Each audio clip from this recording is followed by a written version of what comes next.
Shalom teman-teman, ketemu lagi dengan saya Andre di program Jesus Way. Hari ini saya akan mau kembali dipercaya untuk menyampaikan renungan, sharing lagi di Jesus Way part yang kedua ya. Oke, sebelumnya mari kita berdoa terlebih dahulu. Bapa yang baik, Bapa yang kekal, Bapa yang luar biasa di dalam nama Tuhan Yesus Kristus, yang mengucap syukur hari ini ya Tuhan kami masih juga Engkau berikan kesempatan Tuhan untuk kembali bersama-sama dengan rekan-rekan yang ada di Smart People untuk kembali kami akan belajar tentang firman Tuhan, tentang kebenaran-Mu Tuhan, bagaimana bahwa kebenaran-Mu itu akan menghidupkan kami ya Tuhan. Terima kasih Tuhan Yesus, kiranya Engkau memberkati kami semua di dalam nama Tuhan Yesus Kristus. Haleluya. Amin. Ya, eh, kalau minggu yang lalu kita sudah belajar tentang Yesus jalan dan kebenaran dan hidup. Di part yang kedua ini kita akan masuk ke sebuah poin yang ya apa ya kalau saya bilang sih mau nggak mau, suka nggak suka kita harus melaluinya gitu. Karena sudah banyak contohnya di Alkitab bahwa rasul-rasul itu atau pada saat gereja mula-mula itu sudah melalui ini semua. Apa itu? Ya, pasti teman-teman kalau yang normal ya, normalnya nggak mau ini, nggak mau, aku nggak mau hidup menderita, aku nggak mau, eee, hidup dalam penderitaan itu nggak mau, aku mau yang enak sajalah. Itu kan kalau hidup kita normal ya. Iyalah saya pun juga seperti itu, siapa juga sih yang mau menderita, siapa juga sih yang nggak enak itu loh hidupnya kayak gitu kan nggak ada yang mau gitu loh. Nah tapi kita akan belajar satu hal, satu poin penting bahwa Eee, ada sebuah karunia. Tuhan itu mengaruniakan sesuatu. Contohnya kepada Rasul Paulus, nanti kita akan lihat. Nah, karunia apa sih? Nah, kita akan buka firman langsung aja ya, biar mempercepat waktu. Di kitab Filipi, surat Filipi, eee, pasal 1 ayat yang ke-29. Ini, sebab kepada kamu dikaruniakan bukan saja untuk percaya, nah ini garis bawahi ya, bukan saja untuk percaya, dikaruniakan bukan saja untuk percaya kepada Kristus, melainkan juga untuk menderita untuk Dia. Nah kan, ada kan firmannya ternyata kalau bahasa saya loh ini, bahasa saya, panggilan kita jadi orang Kristen itu juga panggilan penderitaan. Makanya jangan nggak usah alergi deh dengan yang namanya penderitaan. Asalkan penderitaan yang benar, ya bukan bukan penderitaan yang eh, basa Jawane itu bilang penderitaan sing digawe dewi gitu. Jangan. Karena kita menderita bagi Kristus. Karena apa sih yang kita perjuangkan kok sampai kita menderita? Nanti kita akan bahas. Teman-teman kita harus melihat dulu, eee, surat Filipi ini siapa sih yang menulis gitu. Kalau teman-teman yang sudah sekolah teologi ya pasti tahulah, tapi juga ada teman-teman yang kalau sudah baca kitab surat ini pasti sudah tahu ya, bahwa surat ini ditulis oleh Paulus yang, eee, pada saat itu keadaannya tuh tidak baik-baik saja, ya, keadaannya lagi nggak enak nih. Paulus itu lagi di penjara di Roma. Lalu Paulus itu tulis surat kepada jemaat di Filipi, ya. Nah, tapi yang unik, pada saat Paulus itu di penjara, ya Paulus itu ya yang namanya orang di penjara sih mana enak gitu loh ya, nggak enak. Apalagi kalau kita sering lihat film-film yang kolosal, film-film yang settingnya zaman-zaman dahulu kan, penjaranya kan nggak enak, lembab, gitu, gelap, paling alasnya itu tanah, kalau nggak tanah ya batu yang, itu terus makannya ya gitu, yang sorry nih ya, yang membuang sesuatu ya di situ, kan nggak enak itu, rawan penyakit pula. Ya begitulah, itu penjara zaman dulu, nggak ada penjara yang lebih manusiawi seperti saat saat ini ya nggak ada. Zaman dulu penjaranya nggak enak. Zaman apalagi konteksnya di zaman-zaman Sulan, zaman-zaman awal-awal kekristenan dulu, penjaranya nggak enak. Saya nggak usah dibayangin lah nanti, terbayang-bayang nanti. Ya, nggak enak. Tapi justru yang unik gitu loh teman-teman, kalau kita teliti di firman itu. Paulus menulis surat Filipi kepada jemaat di Filipi ini nadanya itu penuh dengan kasih sayang gitu loh. Justru Paulus saat itu berterima kasih ya dan sangat bersyukur apa? Bersyukur atas bantuan yang diberikan oleh jemaat di Filipi. Tapi jemaat di Filipi ini jemaat yang pengertian gitu loh. Jemaat yang pengertian pada gembalanya gitu loh. Enak kan? Ya, enak juga sih kalau kita pelayanan, makanya pelayanan, wow, jemaatnya ya 100 katakanlah. 100 itu jemaatnya pengertian semua. Waduh, enak banget. Tapi faktanya ya nggak seperti itu juga gitu. Pasti ada yang namanya eh, apa ya, kalau boleh dibilang problem-problem dalam dalam pengembalaan itu ya banyak sekali.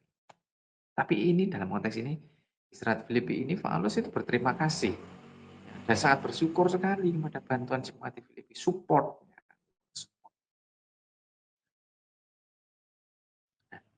Yang unik lagi, ini tadi kan yang unik pada saat di penjara kok malah dia nulis suratnya dengan nada sukacita gitu loh.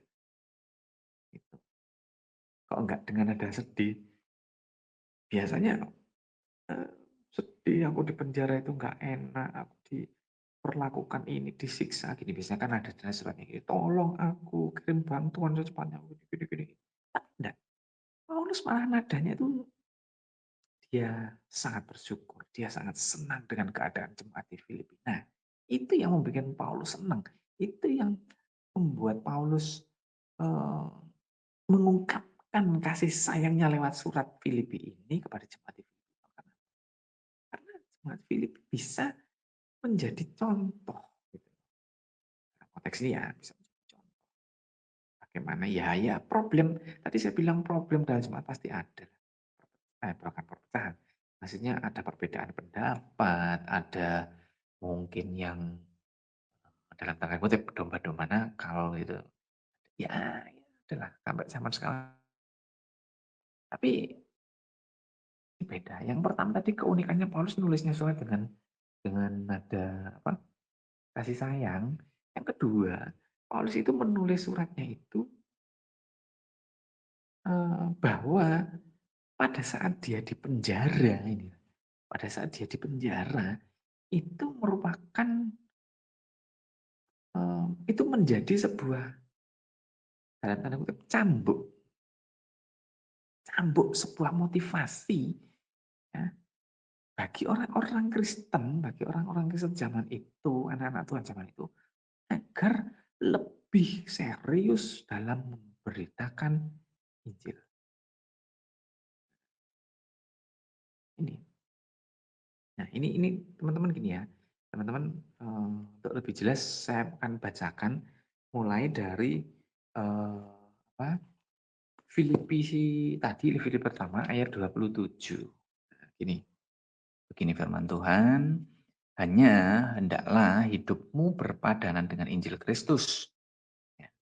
Supaya apabila aku datang, nah ini Paulus pada saat itu, eh, Paulus jika dibebasin itulah katanya gitu. Aku melihat dan apabila aku tidak datang, aku mendengar bahwa kamu teguh berdiri dalam satu roh dan sehati sejiwa berjuang untuk iman yang timbul dari berita Injil.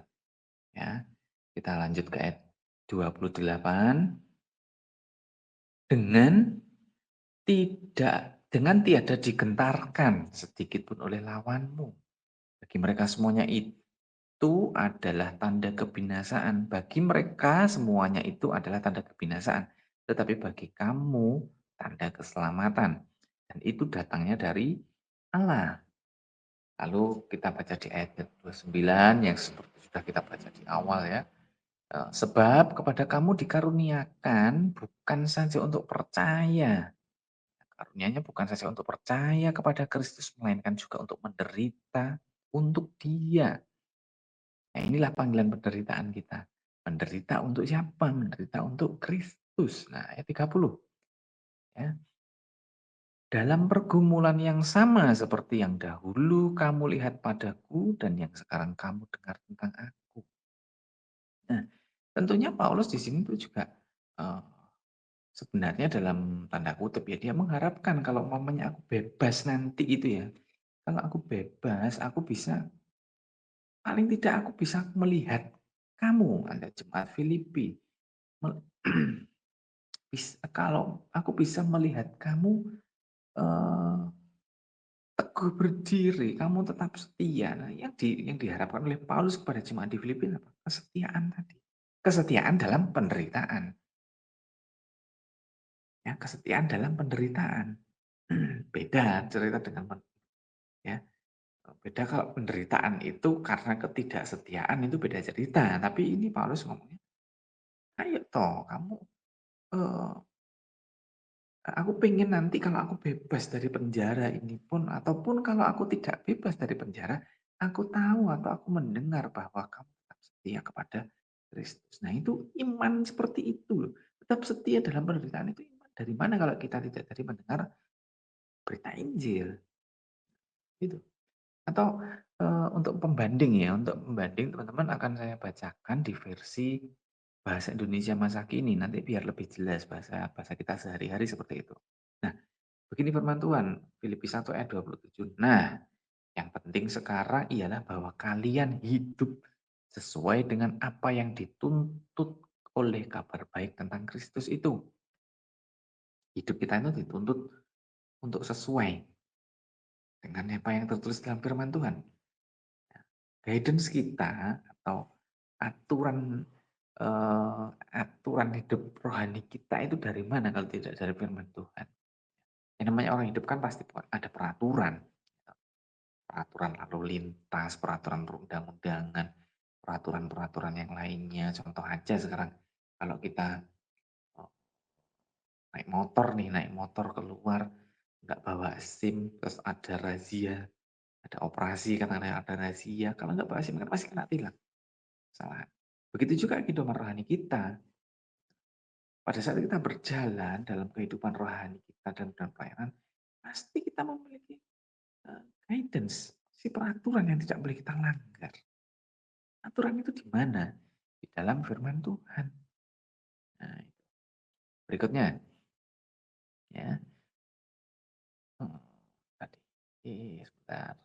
Nah, dengan demikian, entah saya dapat berjumpa denganmu atau tidak. Paulus sudah ngomong nih, entah saya dapat berjumpa denganmu atau tidak.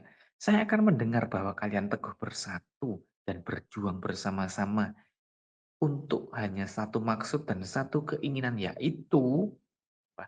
Kepercayaan yang sesuai dengan kabar baik dari Allah. Ingat, kepercayaan yang sesuai dengan kabar baik, sesuai dengan Injil yang dari Tuhan. Kepercayaan yang sesuai dengan Injil, berarti kepercayaan kita kepada Tuhan itu harus selaras dengan firman Tuhan. Gitu. Ya. Kepercayaan kita tuh harus selaras dengan apa yang tertulis dalam kitab suci. Jangan kita percaya kepada Yesus, tapi kita percaya yang buta gitu loh. Tidak boleh. Makanya dalam kita belajar firman Tuhan itu kita nggak boleh buta, nggak boleh plek. Apa ya, bukan plek ketiplek. Apa ya istilahnya? Kita nggak boleh menafsirkan secara sembarangan itu nggak boleh sebenarnya. Gitu. Kita harus belajar, benar-benar belajar. Ini sesuai nggak antara teks yang kita baca itu dengan konteks itu. Ya kalau kalau dalam apa namanya ya, kalau dalam keilmuan ya, dalam teologi ya mungkin yang dibahas itu sesuatu. Karena apa? Karena kalau kita tidak sesuai, kita bisa salah loh. Gitu. Ya tentunya kita juga harus mengandalkan Roh Kudus, pastinya itu iya penting. Tapi kan kita juga diberi akal pikiran oleh Tuhan. Itu juga harus dipakai gitu loh. Nah, oke, lanjut ya. Ayat 28, hendaklah kalian selalu berani dan jangan takut terhadap lawan-lawanmu. Kita berani karena benar, bukan berani karena salah, enggak. Kita berani karena benar, walaupun mungkin kita tinggal cuma sendiri. Tapi kalau kita ada kebenaran firman Tuhan dalam hidup kita harus berani memperjuangkan itu. Dengan demikian kalian menunjukkan bahwa mereka pasti akan kalah dan kalian akan menang. Karena Allah sendirilah yang memberikan kemenangan kepadamu. Ya. Sebab Allah sudah memberi anugerah kepadamu. Nah ini, yang 29.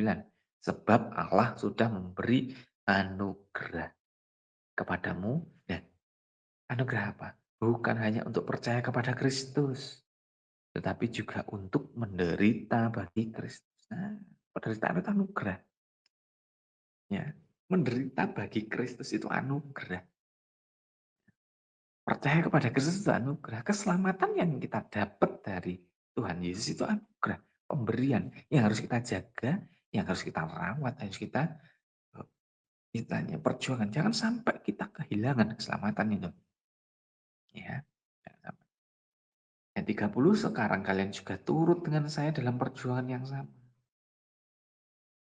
Kita kita itu sama-sama sedang berjuang semuanya. Baik itu hamba Tuhan, baik itu pendeta, baik itu cuma jemaat biasa, volunteer, simpatisan kayak gitu. Kita itu dalam perjuangan yang sama, gitu loh. Yaitu yang kalian pernah lihat, saya perjuangkan dahulu dan yang masih saya tetap perjuangkan sampai sekarang. Seperti yang kalian sekarang telah dengar. Itu. Nah,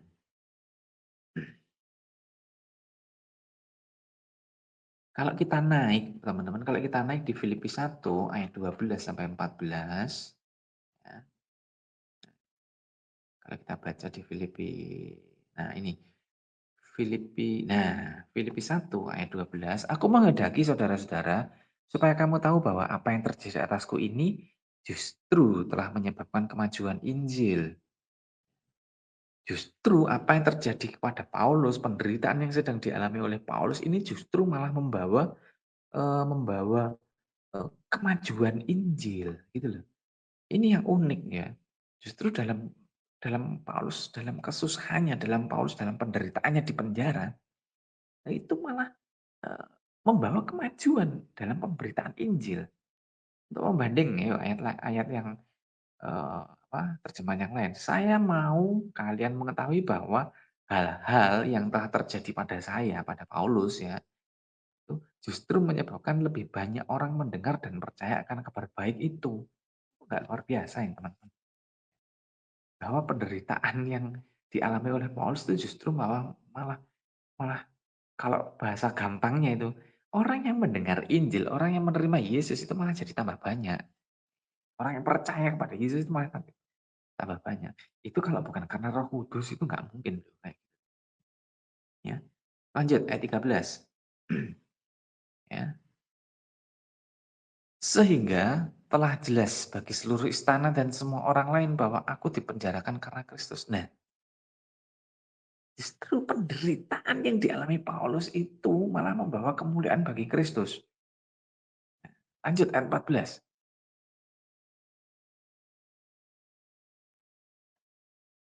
Dan kebanyakan saudara dalam Tuhan telah beroleh kepercayaan karena pemenjaraanku untuk bertambah berani berkata-kata tentang firman Allah dengan tidak takut. Hmm, ini luar biasa sekali loh. Dalam penderitaan justru banyak orang dimenangkan dalam penderitaan Paulus. Malah berita Injil justru tersebar dengan baik. Ya. Bahkan pada saat itu kalau konteksnya pengawal-pengawal yang ada di istana, ya, di istana di Roma ya, dan orang-orang yang lainnya itu malah justru tahu bahwa ternyata, Paulus itu dipenjarakan karena Kristus, karena melayani Kristus. Dan justru bahwa Paulus di penjara itu malah menyebabkan kebanyakan orang-orang Kristen. Nah ini, orang-orang Kristen, orang-orang yang kalau di dalam ayat 14 ini kan dikatakan kebanyakan saudara dalam Tuhan. Saudara dalam Tuhan itu orang-orang Kristen zaman itu, ya, malah lebih kuat lagi dan menjadi lebih yakin kepada Tuhan. Sehingga apa? Mereka bisa memberitakan firman Tuhan dengan tidak takut deh. Kita harus tahu dulu bahwa zaman rasul-rasul dulu, zaman gereja-gereja mula-mula itu orang yang berani untuk memberitakan firman Tuhan, orang yang berani untuk memberitakan Injil, itu berhadapan dengan pemerintah zaman itu. Ya. Kekristenan digencet, dianiaya, teror, mungkin seperti itu ya. Tapi justru setelah dengan peristiwa pemenjaraan Paulus, orang-orang itu malah menjadi kuat imannya. Ini loh, penderitaan yang seharusnya itu bukan malah menjadikan kita down itu tidak, tapi menjadikan kita kuat. Nah, nanti akan saya ada satu kesaksian yang sangat memberkati saya, nanti akan saya sampaikan. Ya. Nah, penderitaan karena Kristus ya justru menjadi sebuah kekuatan bagi setiap orang percaya untuk semakin giat dalam melayani Tuhan. Ya, justru itu penderitaan karena Kristus itu malah menjadi sebuah kekuatan setiap orang percaya untuk semakin giat dalam melayani Tuhan. Nah, pertanyaannya sekarang, ya, kalau yang dalam dunia pelayanan nih, semakin giatnya pelayanan kita semua itu karena apa? Apakah karena PK? Ataukah karena apa? Karena kita mungkin dijanjikan sesuatu untuk melayani? Tapi apakah pelayanan kalau karena mungkin ya ini ada PK atau karena kita dijanjikan sesuatu hal yang baik, itu apakah itu akan menjadi Eee, fundamental, apa ya bahasanya, apakah menjadi sebuah kekuatan bagi kita untuk melayani Tuhan? Kadang belum tentu kok. Banyak sekali, eee, kalau pelayanannya didasarkan dengan PK ya, kalau nggak ada PK-nya, enggak lah. Kalau PK-nya kecil, aku nggak mau main musik di sana PK-nya kecil. Mmm, itu itu itu konteks zaman sekarang kebanyakan seperti itu, karena pelayanannya ukurannya bukan bukan bukan aku mau melayani bagi Tuhan itu bukan, tapi ada yang lain, motivasinya berubah gitu. Nah, eee, kita bisa menarik lagi juga zaman sekarang itu seperti ini. Kalau kita sedang dalam kondisi yang nggak baik-baik saja, kondisi kita sedang menderita, ya, karena kita mengabarkan Injil, karena kita mengabarkan kebenaran, itu berarti kita turut ambil bagian dalam penderitaan Kristus. Kebanggaan kita justru di situ. Nah, ada 2 penderitaan nih, ada 2 penderitaan. Yang satu penderitaan karena Kristus, yang satu adalah penderitaan karena dibuat sendiri.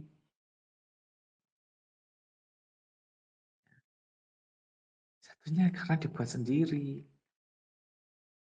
Kita baca lagi, tambah banyak ayatnya ini, tambah menguatkan ya.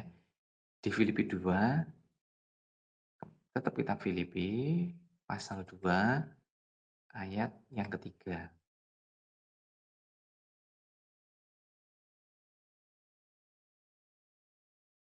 Bentar. Filipi 2 ayat yang ketiga, dengan tidak mencari kepentingan sendiri atau pujian yang sia-sia, sebaliknya hendaklah dengan rendah hati yang seorang menganggap yang lain lebih utama daripada dirinya sendiri. Ya, apa maksudnya itu? Janganlah kita melakukan sesuatu karena didorong oleh kepentingan diri sendiri. Janganlah kita melayani Tuhan karena ada sesuatu kepentingan diri sendiri. Ya, kepentingannya untuk apa? Karena untuk menyombongkan diri, wah aku pelayanan sudah pernah pelayanan di gereja A, aku sudah pernah di gereja B, aku sudah pernah melayani di depan ribuan orang. Aku sudah melayani, oh, bos ini mungkin gitu ya, aku sudah melayani. Itu jangan menjadi kesombongan kita, nggak boleh. Atau kepentingan diri sendiri kita, nggak boleh. Justru kita harus melayani Tuhan itu dengan rendah hati. Ah, siapa sih saya ini sebenarnya? Dengan ketidaklayakan kita melayani Sang Raja di atas segala raja. Ya seperti itulah. Kita harus melayani seperti itu. Itu penderitaan yang karena diri sendiri. Beda ya penderitaan karena Kristus. Kalau penderitaan karena Kristus karena kita menderita karena kita mengabarkan Injil. Nah, sekarang kita teman-teman masuk ke dalam eh, fokus kita akan mulai masuk ke dalam Filipi 1 ayat 29. Di situ ada dua hal yang harus kita cermati teman-teman di Filipi 1 ayat 29. Mungkin kalau mau ditayangkan silakan untuk membantu kita melihat kembali Filipi 1. Nah, Filipi 1 ayat 29 ada dua hal yang harus kita perhatikan. Yang pertama adalah percaya kepada Kristus. Yang kedua adalah menderita untuk Dia. Ini, ya, menderita untuk Dia, untuk siapa? Untuk Kristus. Ya.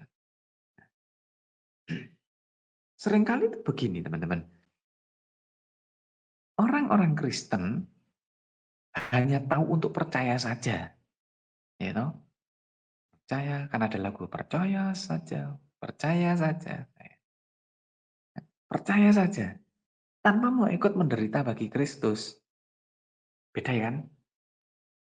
Banyak orang-orang Kristen yang memilih untuk percaya tok, tapi nggak mau ikut ambil dalam bagian penderitaan dengan Kristus. Ini nggak bisa. Ini nggak lengkap gitu loh. Pengikutan kita kepada Tuhan nggak lengkap. Nggak lengkap. Nah, kemarin pada saat saya scroll-scroll di Instagram ya, ada sebuah postingan yang sangat memberkati saya. Dalam bahasa Inggris ya, dalam bahasa Inggris, tapi nanti ada terjemahannya dalam bahasa Indonesia ya. Ya ini sorry kalau bahasa Inggrisnya saya agak belepotan karena maklum tidak lahir di sana gitu kan. Begini, ini adalah sebuah kalimat, ada sebuah ungkapan dari yang namanya R.C. Sproul. Dia bilang begini teman-teman, natural man's sins is precisely this. He wants, he di situ manusia itu ya. He wants the benefits of God without God himself. Ya, kalau dalam bahasa Indonesia sederhananya ya, ya, itu begini. Pasti lebih kena ini. Manusia itu cuma ingin berkat Tuhan tok, ya, tanpa mau ikut Tuhan. Itu sama, itu sebanding dengan aku cuma mau percaya Tuhan tok, tapi aku nggak mau ikut ambil bagian penderitaan dengan Tuhan. Sama nggak? Sama kan? Sebanding itu. Jadi intinya manusia itu kadang itu cuman mau berkata Tuhan tok, tapi nggak mau ikut Tuhan dengan benar. Menjadikan Tuhan itu mesin ATM, menjadikan Tuhan itu tidak selayaknya dia Tuhan, maksudnya tidak selayaknya, oh kita seharusnya menyembah dia, enggak. Tapi dalam bahasa Jawa, kalau bahasa Jawa, kita menjadikan Tuhan itu sebagai tambal butuh.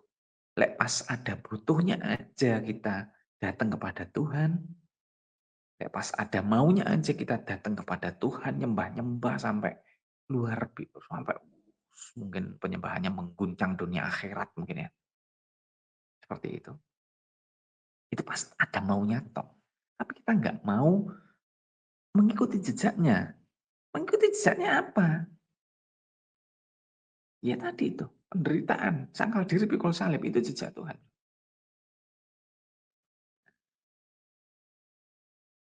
Ini ya, manusia kalau cuma mau berkatnya Tuhan tok, tanpa mau ikut Tuhan, itu berbanding terbalik dengan apa yang dialami oleh Paulus tadi. Dan luar biasanya lagi Bapak Ibu, teman-teman, Paulus itu masih bisa memberikan nasihat untuk tetap setia kepada Tuhan. Padahal kondisi Paulus sedang tidak baik-baik saja. Padahal Paulus sedang dalam keadaan di penjara. Tapi malah Paulus memberikan sebuah nasihat untuk tetap setia kepada Tuhan. Ya kalau manusia biasa, kalau kalau aku lagi di penjara, ngapain aku ngurusin orang lain? Aku ngurusin diriku sendiri yang sedang ada di penjara aja susah, ngapain aku ngurusin orang lain? Itu kan kalau bukan Paulus. Mungkin saya akan ngomong kayak gitu, ngapain susah-susah gua ngapain susah-susah aku mikirin orang lain, mau mikirin diriku sendiri aja lagi susah, itu kan? Atau mungkin ya, mungkin ini hanya interpretasi pribadi saya, ini hanya imajinasi saya pribadi ini. Pada saat Paulus di penjara ini, "Ah Tuhan, udah lama aku ngikut kamu, tapi apa yang kudapat? Ini loh yang kudapat, aku cuma di penjara. Mana janji berkatmu, mana janji kemuliaan yang kau berikan padaku?" Mungkin bisa saja loh Paulus ngomong kayak gitu. Inilah aku cuma dapat siksaan, aku cuma dapat penderitaan. Ya tahu gitu aku nggak mau ikut Tuhan, ya kan? Kalau kita sudah dihadapkan dengan sebuah problem yang berat, masalah yang berat, seringkali kan mungkin jangan-jangan kita ngomong gitu. Kalau nggak ngomong secara kalau nggak ngomong secara verbal, secara kita mengeluarkan kata-kata dari mulut, ya mungkin dalam hati kita sudah ngomong kayak gitu. Kenapa sih Tuhan kok kau malah izinkan aku ngadepin masalah ini? Nah, padahal aku tuh sudah setia sama engkau loh. Aku sudah mengembalikan perpuluhan ya padamu. Aku sudah memberikan korban yang luar biasa kepadamu. Aku wis gak hitung-hitungan ambek kamu loh Tuhan. Tapi kok malah engkau izinkan, malah engkau izinkan aku melalui penderitaan ini Tuhan. Hati-hati, penderitaan yang diberikan oleh Tuhan itu hanya untuk menguji iman kita. Sebagai seberapa besar iman kita, percaya kita kepada Tuhan. Tapi untunglah, untung Paulus nggak ngomong kayak gitu.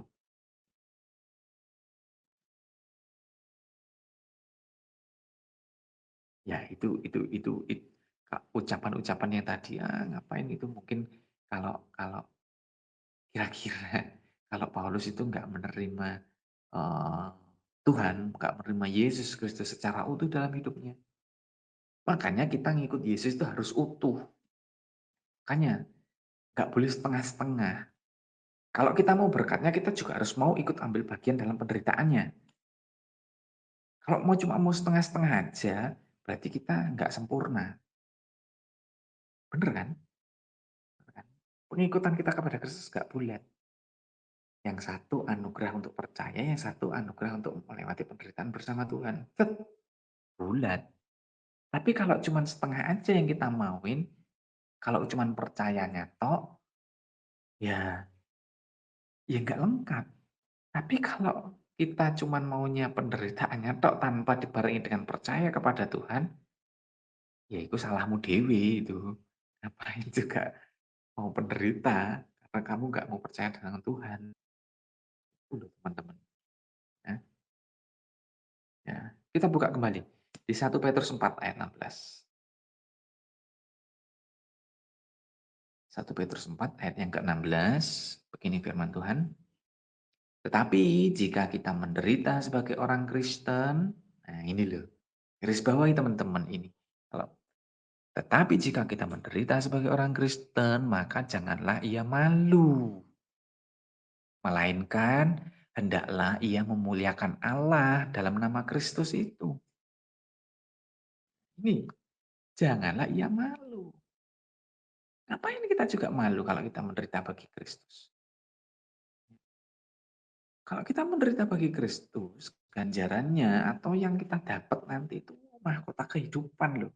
Itu nanti kita bahas di part-part selanjutnya. Mahkota kehidupan yang kita dapat itu, mahkota kehidupan. Kita memerintah bersama Yesus. Kerajaan kekal. Nah, ya, terjemahan lain biar lebih jelas lagi ya. Saya kasih terjemahan di Alkitab yang terbuka begini. Akan tetapi siapapun yang menderita sebagai orang Kristen, janganlah dia malu, sebaliknya hendaklah ia memuji Allah. karena menanggung sebutan itu. Ingat ya, orang Kristen pada zaman itu adalah sebutan ejekan. Diejek itu ya. Nah, kalau teman yang lain bahasa Indonesia sehari bilang begini teman-teman. Tetapi, ya ini lebih poin lebih jelas. Tetapi kalau kalian menderita sebab kalian orang Kristen, tetapi kalau kita menderita sebab kita orang Kristen, janganlah malu. Berterima kasihlah kepada Allah bahwa kalian, bahwa kita membawa nama Kristus. Coba deh, renungkan dulu ini dan renungkan baik-baik.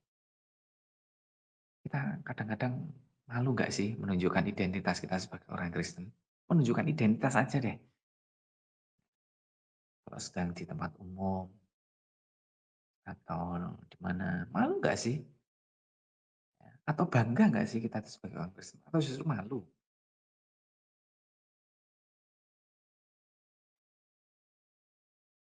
Ya, coba renungkan baik-baik.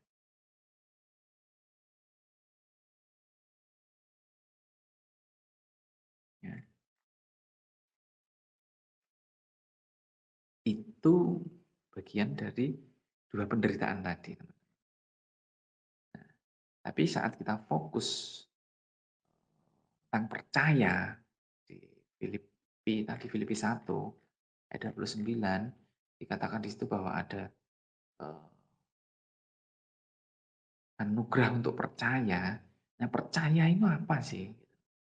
Percaya adalah dasar dari iman Kristen. Ya, iman Kristen dasarnya adalah percaya kepada Tuhan Yesus Kristus sebagai Tuhan dan Juru Selamat. Karena untuk mengikuti Kristus, kita harus percaya dahulu. Percaya dulu. Ya, hal ini berhubungan apa? Hal ini berhubungan dengan Filipi 1 ayat 15. Ayo baca Filipi 1 ayat 15. Kenapa kok saya ngomong pada saat kita mengikuti Kristus, kita mengikuti Yesus itu syaratnya satu, percaya dulu. Filipi 1 ayat 15.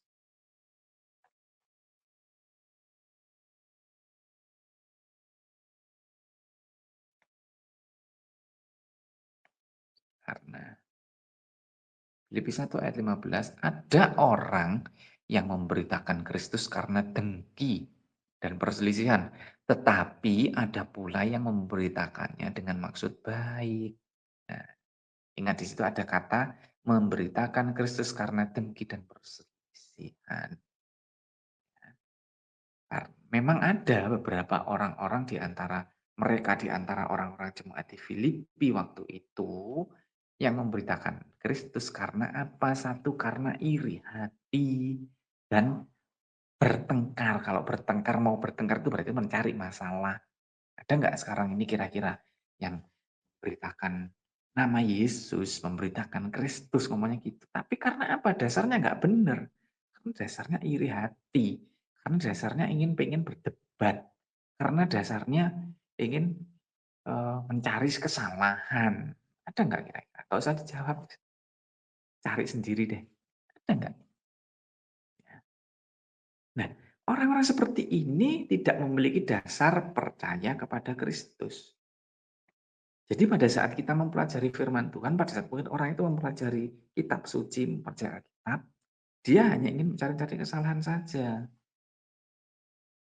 Harus tegas ngomong ini. Gitu loh. Karena syarat mengikut Yesus yang pertama adalah percaya dulu. Baru kita bisa belajar firman Tuhan. Baru kita bisa menerima firman itu dengan baik. Kalau nggak mau percaya, nggak usah belajar Alkitab. Pasti isinya pasti, oh ini nggak benar, ini nggak betul, ini nggak betul. Nah, pasti itu yang akan keluar. Sampai di sini kira-kira ngerti ya teman-teman ya, percayaannya seperti apa. Nah,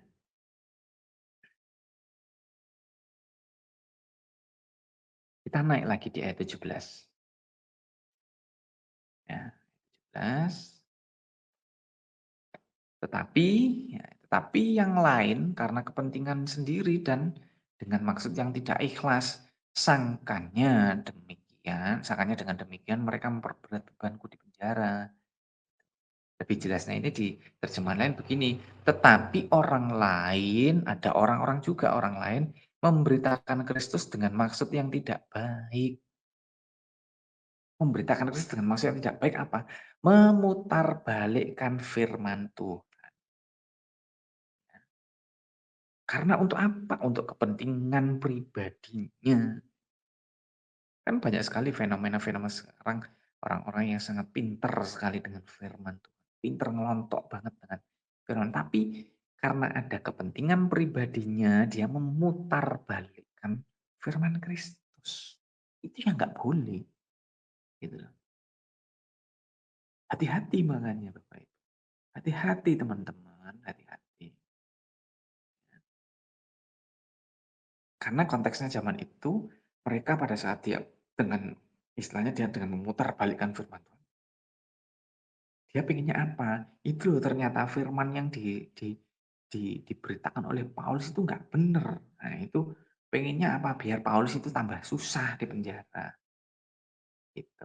Tapi Paulus dengan rela loh dia menerima itu semua. Luar biasa. Walaupun memang difitnah, dia dicaci, mungkin di sampai firman yang disampaikan Paulus diputar balikkan faktanya seperti apa. Dia terima loh. Luar biasa. Nah, berarti percaya di sini berarti yakin kepada Kristus tidak hanya di mulut, tapi harus sampai ke hati. Kalau hanya percaya di mulut saja, besok juga berubah. Nggak sampai besok deh. Kalau sekarang saya ngomong mungkin percaya hanya di mulut saja, mungkin 1 jam ke depan sudah berubah kepercayaan saya. Tapi kalau sampai di hati, ini yang dicari. Ini yang harus kita lakukan. Percaya kita itu harus sampai di hati. Percaya ini adalah kembali lagi seperti apa yang kita pelajari di part 1. Percaya ini juga salah satu hak eksklusif yang tidak diberikan kepada semua. Firmannya di mana? Firmannya ada di 2 Petrus 1 ayat 10. 2 Petrus 1 ayat yang ke-10.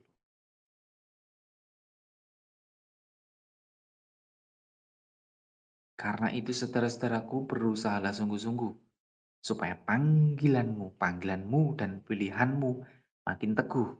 Sebab jikalau kamu melakukannya, kamu tidak akan pernah tersandung. Berarti iman percaya kita harus semakin teguh. Pada saat kita dipanggil untuk menjadi muridnya, pada saat kita dipanggil untuk menjadi milik Kristus, ya, dan pilihannya sudah kita tetapkan. Oke, aku dipanggil, aku sudah milih Kristus. Kita harus semakin teguh, biar kita nggak semakin tersandung. Ayat 11. Dengan demikian, kepada kamu akan dikaruniakan hak penuh untuk memasuki kerajaan kekal, yaitu kerajaan Tuhan dan Juru Selamat kita, Yesus Kristus. Nah, ini upah yang kita cari sebenarnya mengikut Kristus ya ini. Hak penuh untuk memasuki kerajaan kekal. Enak enggak sih masuk kerajaan kekal itu? Ya enak lah. Enak banget. Saya lebih milih ke sana daripada tinggal di sini. Ya dunia ini sampai seberapa sih? Gitu. Sampai seberapa? Ya, ya, waktu terus berjalan. Sekarang kita belajar tentang menderita. Nah, penderitaan ini termasuk penderitaan secara mental dan fisik. Ya, seperti adanya aniaya dan yang lain sebagainya. Nah, Paulus di penjara itu menderita. Tapi eh, penderitaan yang dialami Paulus itu tidak mendatangkan duka ke dalam hidup kita, tapi justru mendatangkan sukacita, justru menjadikan iman percayanya semakin kuat. Nah, saya tadi ngomong kalau saya mau kesaksian, ini. Nah, Sabtu yang lalu gereja kami sedang terjadi sebuah tragedi seperti itu ya. Tragedi apa? Salah satu jemaat itu, eee, tergerak hatinya untuk, membetulkan atap yang bocor. Tapi apa yang terjadi teman-teman? Jatuh dari atap loh ya, bukan plafon ya, atap sekitar 7 meter jatuh ke bawah, tidak bisa digerakkan tubuh dan diagnosa dokter mengalami retak tulang. Aduh, saya pun rasanya juga, aduh Tuhan ini apalagi Tuhan ini, apalagi ini Tuhan, rasanya nggak enak ada sama.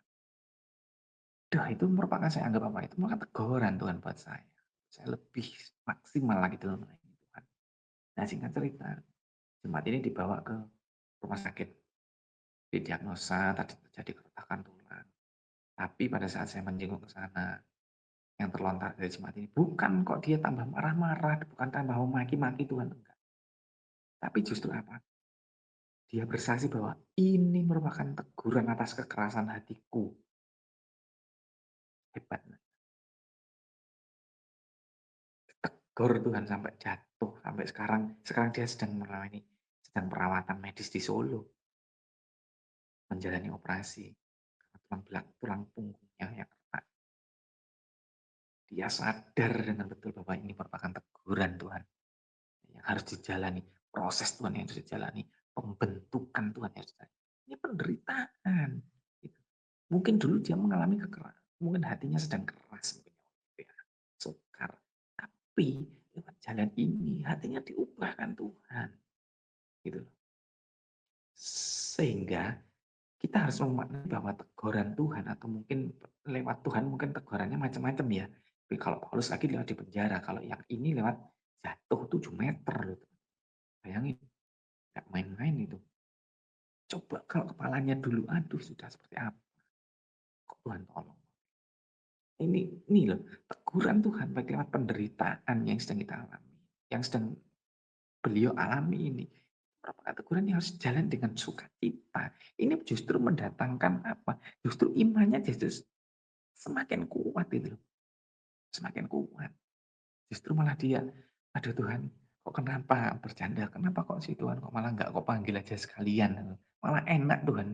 Langsung begitu buka mata langsung ketemu sama Tuhan, enak tambah. Bercanda dia seperti itu. Nah, ini teman-teman yang harus eh, kita renungkan kembali bahwa penderitaan karena Kristus itu pasti memiliki tujuan. Tujuannya apa? Agar kita semakin kuat dan semakin berakar lebih dalam kepada Kristus. Sehingga saat saat kita bisa melewati penderitaan bersama Kristus, justru itu menjadi sebuah kesaksian, sebuah menjadi kesaksian jadi yang menguatkan iman teman kita yang lain. Justru malah kejadian ini itu jadi menguatkan saya juga. Gitu. Wah, berarti masih ada yang salah dong dari saya. Kurang karena kejadiannya di gereja gitu. Sempat rasanya, aduh, kenapa ini terjadi? Nggak pernah ini terjadi, baru kali ini. Gitu. Makanya jangan jangan cuman kita milih hanya percaya tok, tapi kita harus juga milih ikut turut ambil bagian dalam penderitaan dengan Kristus. Agar pengikutan kita kepada Kristus itu utuh. Itu yang saya mau tekankan pagi hari ini teman-teman. Ya, pagi hari ini tentunya. Ya. Jadi orang Kristen itu jangan mau ambil enaknya tok. Harus berani, komitmen. Kalau mau ikut Kristus ya ikut enaknya, ikut enggak enaknya. Kayak gitu loh, maksudnya gitu loh. Tetapi harus turut ambil bagian dalam penderitaan Kristus juga. Karena apa? Lewat penderitaan itu buah kehidupan kita justru semakin nampak. Pengujian kita, ujian kita nanti lewat penderitaan ini justru semakin nampak. Kita berakar benar-benar enggak kepada Yesus, berakar benar-benar enggak kepada Kristus ataukah tidak. Itu loh. Jangan hindari proses Tuhan. Kalau mau menghindar sekarang dari prosesnya Tuhan, ya sudah sana, terserah. Tapi saran saya, jangan menghindari prosesnya Tuhan. Ya, karena apa? Tetapi jika penderitaan yang kita alami ini bukan untuk Kristus, bukan karena Kristus, karena kalau penderitaan yang sedang kita alami ini teguran mmm, bukan teguran ya, penderitaan yang sedang kita alami mungkin karena kepentingan diri kita sendiri, karena kita mempunyai agenda sendiri kepada Tuhan, cepat berbalik, cepat berbalik sebelum ditegur lebih keras sama Tuhan, ya. Tuhan itu nggak mau dirinya dipermainkan. Karena apa? Karena dia itu kudus. Jadi menghendaki hidup kita itu kudus, tidak bercacat, tidak bercela. Itu intinya. Oke, siang hari ini kita belajar satu hal. Kita harus mengikut secara Tuhan, mengikut Kristus secara ikut Tuhan harus berani mengambil risikonya. Jangan enaknya tok, tapi yang enggak enaknya juga harus kita mau, kita harus lawan. Obat itu kan pahit. Obat yang pahit itu menyehatkan kita. Gula itu manis. Manis itu untuk menenangkan kita. Nah, seperti itulah kehidupan kita saat ini. Ya. Oke, saya nggak panjang-panjang deh. Tapi biarlah firman ini dapat diterima dengan teman-teman. Teman-teman dapat menjadi apa namanya ya? Mungkin teguran buat teman-teman, juga teguran buat saya pribadi. Ya, juga teguran buat saya pribadi. Tapi seperti itulah kehidupan kekristenan kita. Bukan kehidupan yang mudah. Ya. Mohon maaf juga kalau mungkin ada kata-kata saya yang kurang berkenan ke hati teman-teman. Mohon maaf. Tidak ada maksud saya untuk membuat apa tidak. Ya. Oleh karena itu, kiranya Tuhan memberkati teman-teman semua di Smart People dan semua yang mendengarkan firman. Tuhan Yesus memberkati. Mari kita berdoa. Tuhan, kiranya biarkan kami belajar untuk mengikuti Engkau secara utuh, mengikuti Engkau secara bulat Tuhan. Kami harus turut ambil bagian juga dalam penderitaan bersama Engkau. Tapi itu semua adalah merupakan sebuah proses ujian yang harus kami lalui agar kami mendapatkan mahkota kehidupan. Terima kasih Tuhan, terima kasih Engkau berkati semua yang ada bersama dengan kami saat hari ini tanpa terkecuali Tuhan. Di dalam nama Tuhan Yesus Kristus, haleluya. Amin. Tuhan Yesus memberkati.